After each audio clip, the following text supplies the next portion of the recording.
While all foods can pose some sort of risk to health, some foods are more hospitable to microbial growth than others. So some characteristics of hospitable foods that promote bacterial growth are those that are high in moisture and nutrients. So we talked about the three characteristics that bacteria need. So they were nutrients, moisture, and temperature. So foods that are high in moisture and nutrients are hospitable, and foods that are also chopped or ground. So foods that are chopped or ground are going to provide more surface area so that more bacteria can gain access to the food and feed off of it.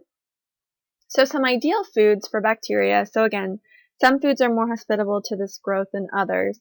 And these ideal foods for bacteria are protein foods, some raw produce, and then other foods. And we're going to talk about each of these. Bacteria in these foods are likely to grow quickly without proper refrigeration. So we'll talk about how this all works. So protein foods. It's important to follow the basic meat safety rules that we talked about before. So cook all meat and poultry to the suggested temperatures, depending on the type of meat. So is it beef or is it poultry? Is it fish? And then what is the cut of the meat? So cook it to the suggested temperature. Get a meat thermometer. Never defrost meat or poultry at room temperature. We talked about the best way to defrost or thaw something is in the refrigerator, followed by in cold water. Don't cook large, thick raw meats or casseroles in the microwave. Again, this can cause some cold spots in the middle. It's important to bake these things or use the oven or make sure that you chop it up and increase that surface area to make sure everything gets cooked to the proper temperature. Don't use the same utensils for handling raw meat that you use for other foods. If you use the same utensil, make sure that you clean it properly. And again, we want to prevent that cross-contamination. And then wash hands well after handling raw meat. Also related to protein foods, but unrelated to sanitation, is bovine spongiform encephalopathy, or BSE, or you probably heard it referred to as mad cow disease. So again, mad cow disease is not related to sanitation. So as much as you clean something you can't, or cook something you can't prevent it. However, it is caused from consuming meat from animals that have the BSE or the mad cow disease. But the U.S. beef regulations for the industry really minimize the risk of getting mad cow disease, and it's very, very, very rare that you would contract mad cow disease in the United States. So you may hear about this, but don't worry about it. Also looking at protein foods. Okay, so ground meats. We talked about grinding exposes more surface area for bacteria, so it gives bacteria more room to feed. This is why ground meats have a higher internal temperature that they should be cooked to than, say, a roast. So ground meats were 165. So make sure that you cook ground meats to a well-done stage. Stuffed poultry is another area or another protein food that we need to be concerned about, because bacteria from the bird's cavity can contaminate the stuffing. Basically because it will never get warm enough on the inside to cook that to the proper temperature. So it's very important to use some food safety if you're going to use the stuffing. Follow the fight back core principles. So make sure that you keep things separate, cook it properly, chill it, make sure everything is being handled properly. Cook any raw meat or poultry before you add it to the stuffing. So we don't want to add anything raw to our fresh, ready to eat type things. And again, use the meat thermometer to test the center of the stuffing, and it should be 165. It's really best if you can cook stuffing separate to avoid any of that contamination that could occur from the bird's cavity. Seafood is also at risk. Properly cooked seafood and fish in the United States are going to be safe from microbial threats. So as long as you cook your fish and your seafood to 145 degrees, you should be fine. However, raw seafood is where we get concerned because it can cause illness from viruses, worms, flukes, and bacteria.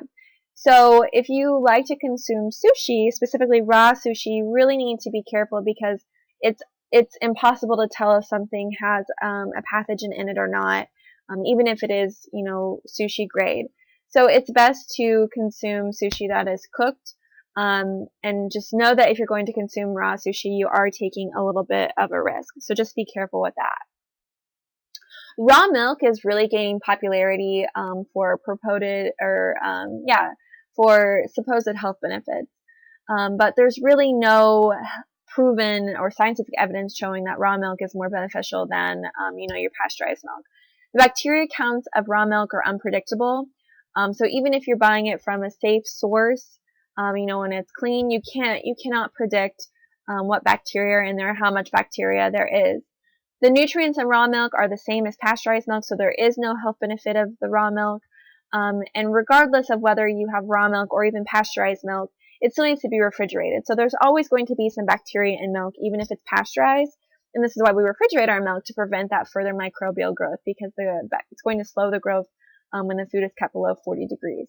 So avoid raw milk, but make sure that you still refrigerate your pasteurized milk to prevent bacterial growth and promote food safety. All right, eggs. So eggs fall within our protein foods, but they are somewhat of their separate category. And you probably have heard about salmonella. And salmonella we can get from eggs. So salmonella is found in the digestive tract of normal chickens. So it's a totally normal thing, but it can contaminate raw and unpasteurized eggs or other foods. So a lot of times we hear about tomatoes might have salmonella, or sprouts or fruits or anything like that. So salmonella is not only related to eggs, but it can be found in some other foods as well. Just eggs are the most common. Commercially available eggs are washed and sanitized before packing, so this is to help reduce the risk of salmonella.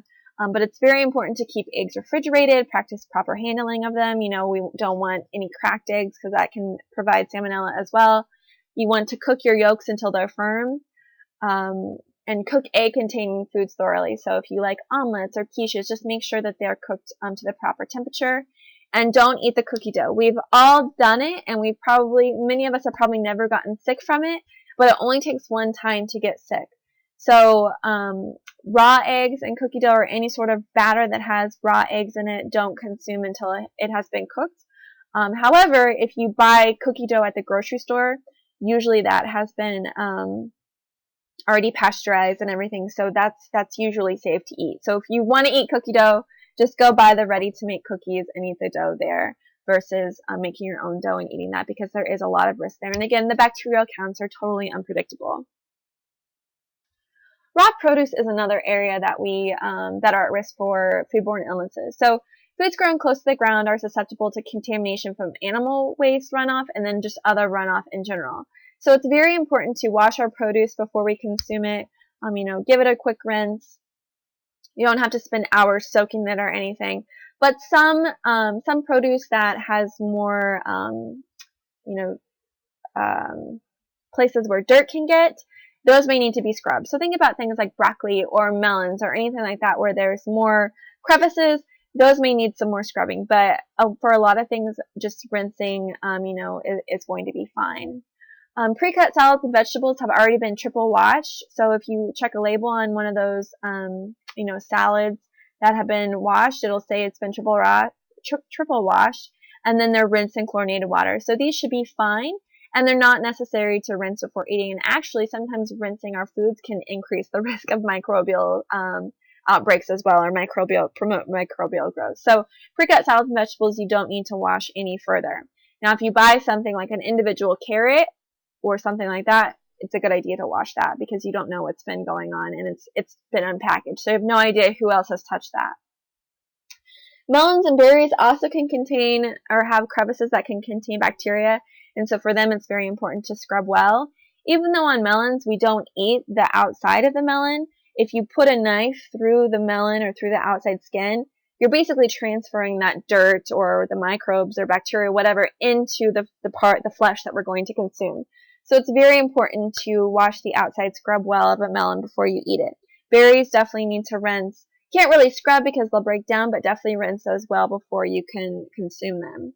And then sprouts. Oftentimes we mostly eat sprouts raw, but they should be cooked before consumption, because this will help to kill E. coli or salmonella that tend to be present in sprouts, again, because they're grown close to the ground. So just with raw produce, make sure that we're washing everything thoroughly. And, if you don't have time, give it a quick rinse, and that's better than nothing. Okay, other foods that can cause foodborne illness or are at risk. Imported foods and travel. So you can look at foods, because we have so much globalization, you can look at foods and find out, what country they come from. And it's important to note that not all countries adhere to safe growing practices. So other countries may not have an FDA that's regulating their food safety in the food supply. So it's just important to be mindful of that and checking, where food is grown or where it's coming from to see if it's safe. When we travel, just use your common sense about food safety. Has something been sitting out too long? Does it look dirty? In some countries we can't drink the water because it's unsafe. So just make sure before you travel to another country that you do a little bit of research so you know maybe what's safe and what's unsafe. So things to steer clear of. If the meat is hanging outside all day and they bring it right in, that may not be safe. So just make sure that you know what you're getting yourself into. Honey is another food.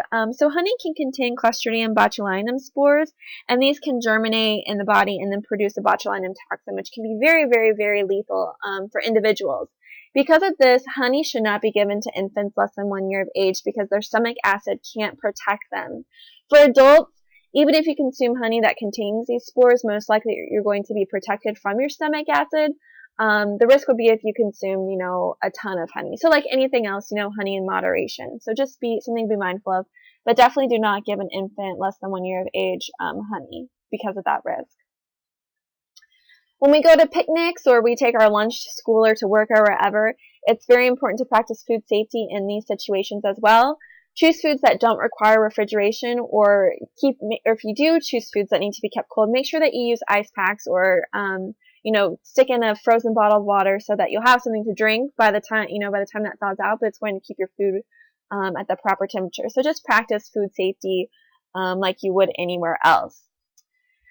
When you have leftovers that you've either prepared yourself or you take home from a restaurant, make sure that you store these promptly and properly. So don't let things sit on the counter for 4 hours. The time limit is usually within 2. Again, we want to store things in shallow containers. And then when we reheat to 165 degrees to kill any sort of bacteria that may be growing. So to keep all of our food safe, it's important to follow the 2-2-4 rules of leftover safety. So within 2 hours of cooking, or within 2 hours of eating out and bringing our food home, or within 2 hours of the food sitting out, refrigerate foods in shallow containers about 2 inches deep. So again, we want shallow to spread everything out so it can cool properly. And keep everything the proper temperature, and then use it up within 4 days. So if something's been in your refrigerator, especially leftover, for a week, 10 days, whatever. If it's longer than 4 days, throw it out. If it's been less than 4 days and something seems off about it, remember if it smells weird or it looks weird, throw it out because you don't want to put yourself at risk. So remember the saying, when in doubt, throw it out.